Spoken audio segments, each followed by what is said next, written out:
Hello everybody. I am here with my green tea and I was just thinking if you wanted to listen to the story, I would read it aloud. So for this week we're reading pages 23, starting at page 23. Yeah, I'm just going to start and see how far we get. I might make a few different videos, so listen along. Starting on page 23. Hopefully you have your book in front of you. It's good to look at the words as you're listening to them being read, so follow along, okay? Get yourself something to drink, something to munch on, and let's just relax and delve into this book. It says, today is Eddie's birthday. He is 5 years old. It is a Sunday afternoon at Ruby Pier. Picnic tables are set along the boardwalk, which overlooks the long white beach. There is a vanilla cake with blue wax candles. There's a bowl of orange juice. The pier workers are milling about, the barkers, the sideshow acts, the animal trainers, some men from the fishery. Eddie's father, as usual, is in a card game. Eddie plays at his feet. His older brother Joe is doing push-ups in front of a group of elderly women who feign interest and clap politely. Eddie is wearing his birthday gift, a red cowboy hat in a toy holster. He gets up and runs from one group to the next, pulling out the toy gun and going bang, bang. Come here, boy, Mickey Shea beckons from a bench. Bang, bang, goes Eddie. Mickey Shea works with Eddie's dad, fixing the rides. He is fat and wears suspenders and is always singing Irish songs. To Eddie, he smells funny, like cough medicine. Come here, let me do your birthday bumps, he says, like we do in Ireland. Suddenly, Mickey's large hands are under Eddie's armpits, and he is hoisted up, then flipped over and dangled by the feet. Eddie's hat falls off. Careful, Mickey, Eddie's mother yells. Eddie's father looks up, smirks, then returns to his card game. Ho, ho, I got him, Mickey says. Now, one birthday bump for every year. Mickey lowers Eddie gently until his head brushes the floor. 1. Mickey lifts Eddie back up. The others join in laughing. They yell, 2, 3. Upside down, Eddie is not sure who is who. His head is getting heavy. 4, they shout. 5. Eddie is flipped right side up and put down. Everybody claps. Eddie reaches for his hat, then stumbles over. He gets up, wobbles to Mickey Shea, and punches him in the arm. Ho, ho, what was that for, little man? Mickey says.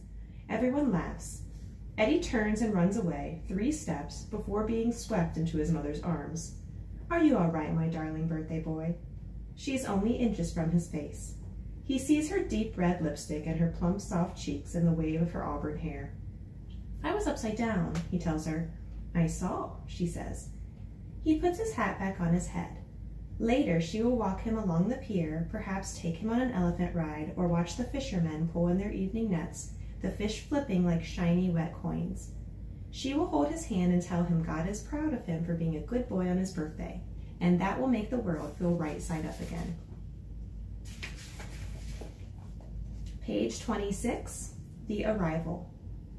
Eddie awoke in a teacup. It was a part of some old amusement park ride, a large teacup made of dark polished wood with a cushioned seat and a steel hinged door. Eddie's arms and legs dangled over the edges. The sky continued to change colors from a shoe leather brown to a deep scarlet. His instinct was to reach for his cane. He'd kept it by his bed the last few years because there were mornings when he no longer had the strength to get up without it. This embarrassed Eddie, who used to punch men in the shoulders when he greeted them. But now there was no cane, so Eddie exhaled and tried to pull himself up. Surprisingly, his back did not hurt. His leg did not throb. He yanked harder and hoisted himself easily over the edge of the teacup, landing awkwardly on the ground where he was struck by 3 quick thoughts. First, he felt wonderful. Second, he was all alone. Third, he was still on Ruby Pier. But it was a different Ruby Pier now. There were canvas tents and vacant grassy sections and so few obstructions that you could see the mossy breakwater out in the ocean. The colors of the attractions were firehouse reds and creamy whites, no teals or maroons, and each ride had its own wooden ticket booth. The teacup he had awoken in was part of a primitive attraction called Spinorama. Its sign was plywood, as were the other low-slung signs, hinged on storefronts that lined the promenade. El Tiempo cigars, now that's a smoke. Chowder, 10 cents. Ride the Whipper, the sensation of the age. Eddie blinked hard. This was the Ruby Pier of his childhood some 75 years ago, only everything was new, freshly scrubbed. Over there was the loop-de-loop ride, which had been torn down decades ago, and over there the bathhouses and the saltwater swimming pools that had been raised in the 1950s. Over there, jutting into the sky, was the original Ferris wheel in its pristine white paint, and beyond that, the streets of his old neighborhood and the rooftops of the crowded brick tenements with laundry lines hanging from the windows. Eddie tried to yell, but his voice was raspy air. He mouthed a "hey," but nothing came from his throat. He grabbed at his arms and legs. Aside from his lack of voice, he felt incredible. He walked in a circle. He jumped. No pain. In the last 10 years, he had forgotten what it was like to walk without wincing or to sit without struggling to find comfort for his lower back. On the outside, he looked the same as he had that morning, a squat, barrel-chested old man in a cap and shorts and a brown maintenance jersey. But he was limber. So limber, in fact, he could touch behind his ankles and raise a leg to his belly. He explored his body like an infant, fascinated by the new mechanics, a rubber man doing a rubber man stretch. Then he ran. Ha ha, running! Eddie had not truly run in more than 60 years, not since the war. But he was running now, starting with a few gingerly steps, then accelerating into a full gait, faster, faster, like the running boy of his youth. He ran along the boardwalk, past a bait and tackle stand for fishermen, 5 cents, and a bathing suit rental stand for swimmers, 3 cents. He ran past a chute called the Dipsy Doodle. He ran along the Ruby Pier promenade, beneath magnificent buildings of Moorish design with spires and minarets and onion-shaped domes. He ran past the Parisian Carousel with its carved wooden horses, glass mirrors, and Wurlitzer organ, all shiny and new. Only an hour ago, it seemed, he had been scraping rust from its pieces in the shop. He ran down the heart of the old Midway, where the weight guessers, fortune tellers, and dancing gypsies had once worked. He lowered his chin and held his arms out like a glider, and every few steps he would jump, the way children do, hoping running will turn to flying. It might have seemed ridiculous to anyone watching this white-haired maintenance worker, all alone, making like an airplane, but the running boy is inside every man, no matter how old he gets. And then Eddie stopped running. He heard something, a voice, tinny, as if coming through a megaphone. "How about him, ladies and gentlemen? Have you ever seen such a horrible sight?" Eddie was standing by an empty ticket kiosk in front of a large theater. The sign above read, "The world's most curious citizens, Ruby Pier's sideshow. Holy smoke, they're fat, they're skinny, see the wild man." The sideshow, the freak house, the ballyhoo hall. Eddie recalled them shutting this down at least 50 years ago.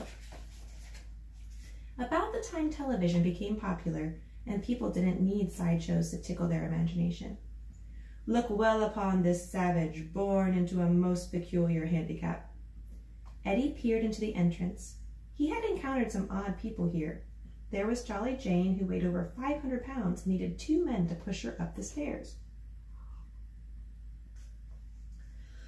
Excuse me.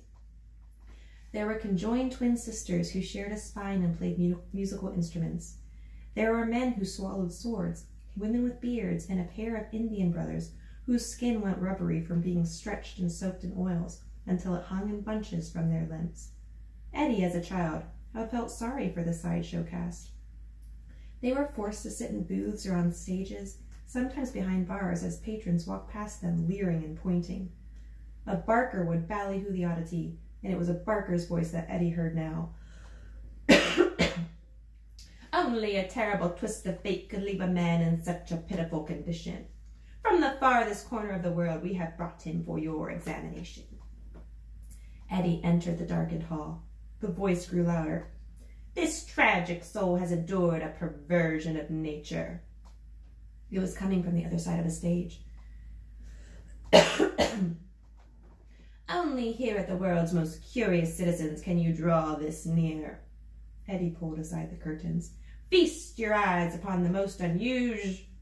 The barker's voice vanished, and Eddie stepped back in disbelief. Sorry, guys. There, sitting in a chair, alone on the stage, was a middle-aged man with narrow, stooped shoulders, naked from the waist up.